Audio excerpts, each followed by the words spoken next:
বিশ্ববাজারে জ্বালানি তেলের অস্থিরতায় যুক্তরাষ্ট্রে মূল্যস্ফীতি ৩ বছরের সর্বোচ্চ, খরচ মেটাতে ৪ বছরের সর্বনিম্ন স্তরে মার্কিনীদের সঞ্চয়।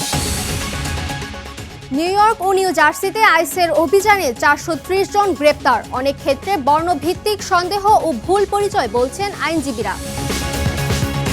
এবং যুক্তরাষ্ট্রে গ্রীষ্মকালীন ভ্রমণে ধনী ও সাধারণ মানুষের মধ্যে বড় বিভাজন, অর্থনৈতিক চাপে কম আয়ের মানুষের পরিকল্পনা বাতিল। উত্তর আমেরিকার রাজনীতি, অর্থনীতি, অভিবাসন ও আন্তর্জাতিক সম্পর্কের সর্বশেষ খবর নিয়ে আপনাদের জন্য আরটিভির বিশেষ পরিবেশনা আমেরিকান রাউন্ডআপ। আপনাদের সঙ্গে আছি আমি জুবাই খান ঝিলি। বাণিজ্যিক লোকেশন ডেটা ব্যবহার করে যুক্তরাষ্ট্র ইরানের চলমান সামরিক উত্তেজনার মধ্যে যুদ্ধক্ষেত্রে মার্কিন সেনাদের অবস্থান শনাক্ত ও নজরদারির চেষ্টা করেছে শত্রুপক্ষ, এমন তথ্য উঠে এসেছে পেন্টাগনের এক চিঠিতে।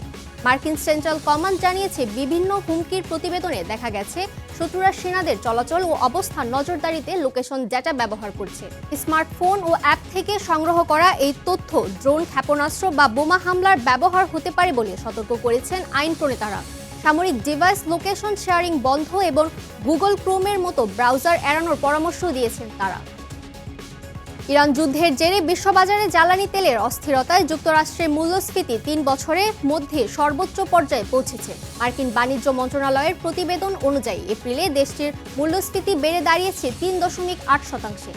নিত্য প্রয়োজনীয় পণ্যের বাড়তি খরচ মেটাতে গিয়ে মার্কিন নাগরিকদের সঞ্চয় প্রায় ৪ বছরের মধ্যে সর্বনিম্ন স্তরে। বিশ্লেষকদের মতে, আয়ের তুলনায় ব্যয় বৃদ্ধি পাওয়ার মধ্য ও নিম্নবিত্ত পরিবারগুলো চরম আর্থিক সংকটে পড়েছে। উচ্চ মূল্যস্ফীতির কারণে ফেডারেল রিজার্ভ ব্যাংক আপাতত সুদের হার কমানোর সিদ্ধান্ত থেকে বিরত থাকতে পারে বলে ধারণা করা হচ্ছে। যুক্তরাষ্ট্রে অবস্থানরত বিদেশি নাগরিকদের গ্রিন কার্ড আবেদনের নিয়মে কিছুটা নমনীয়তার আভাস দিয়েছে ট্রাম্প প্রশাসন। মার্কিন নাগরিকত্ব ও অভিবাসন সেবা বিভাগ ইউএসসিআইএস জানিয়েছে, মার্কিন অর্থনীতির জন্য লাভজনক আবেদনকারীরা দেশ না ছেড়ে স্ট্যাটাস পরিবর্তনের সুযোগ পেতে পারেন। এর আগে যুক্তরাষ্ট্রে অবস্থান করে স্থায়ী বসবাসের আবেদনের সুযোগ বন্ধের ঘোষণা দিয়েছিল প্রশাসন। নতুন এই নীতির কারণে অভিবাসী পরিবারগুলো বিচ্ছিন্ন হওয়ার ঝুঁকিতে পড়বে বলে মনে করছেন বিশ্লেষকরা।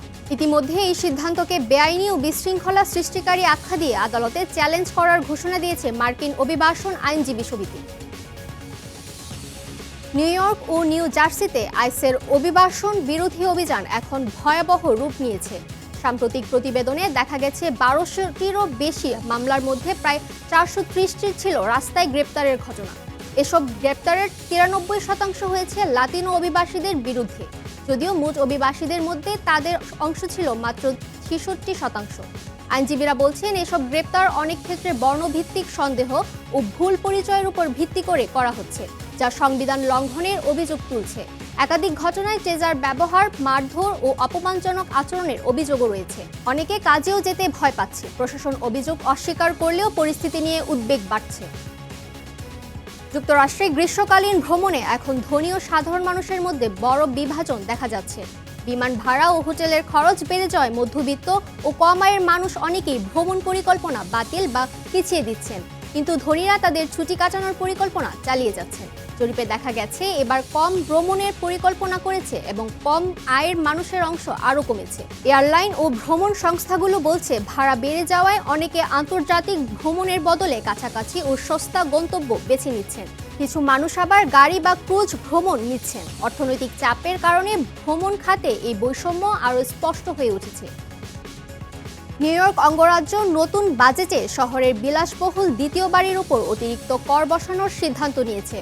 গভর্নর ক্যাথি হোচুল এই বাজেটে স্বাক্ষর করেন। এতে ধনী ব্যক্তিদের মালিকানাধীন দ্বিতীয় বাসস্থানে আলাদা হারে কর দিতে হবে। মেয়র জোহরান মামদানি এই সিদ্ধান্তকে সমর্থন করেছেন।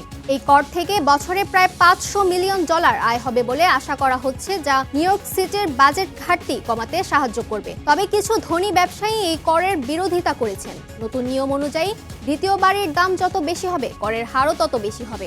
আর যেসব বাড়িতে মালিক নিজে বা তাদের পরিবারের সদস্যরা বসবাস করেন, সেগুলোকে মূল বাসস্থান হিসেবে ধরা হবে এবং সেগুলোর উপর অতিরিক্ত কর আরোপ করা হবে না। হোস্টনের অভিবাসন আইন নিয়ে ট্রাম্প প্রশাসনের করা মামলা আদালত খারিজ করে দিয়েছে। এই মামলায় বলা হয়েছিল, বোস্টনের আইন ফেডারেল অভিবাসন কাজে বাধা দিচ্ছে। কিন্তু বিচারক লিও সোরোকিন বলেন সরকারি মামলা চালানোর কোনো আইনগত কারণ দেখাতে পারেনি, তাই মামলাটি বাতিল করা হয়। বোস্টনের আইন অনুযায়ী শহরের পুলিশ অভিবাসন কর্তৃপক্ষের সঙ্গে খুব বেশি সহযোগিতা করে না। আদালত জানিয়েছে শুধু ফেডারেল অনুরোধে কাউকে আটক রাখা আইনসম্মত নয়। এই কারণে বোস্টনের এই আইন বৈধ থাকে এবং এটি স্থানীয় সরকারের জন্য একটি বড় জয় হিসেবে ধরা হচ্ছে। যুক্তরাষ্ট্রের গোয়েন্দা সংস্থা সিআইএর সাবেক কর্মকর্তা ডেভিড রাশকে গ্রেপ্তারের পর চাঞ্চল্যকর তথ্য সামনে এসেছে।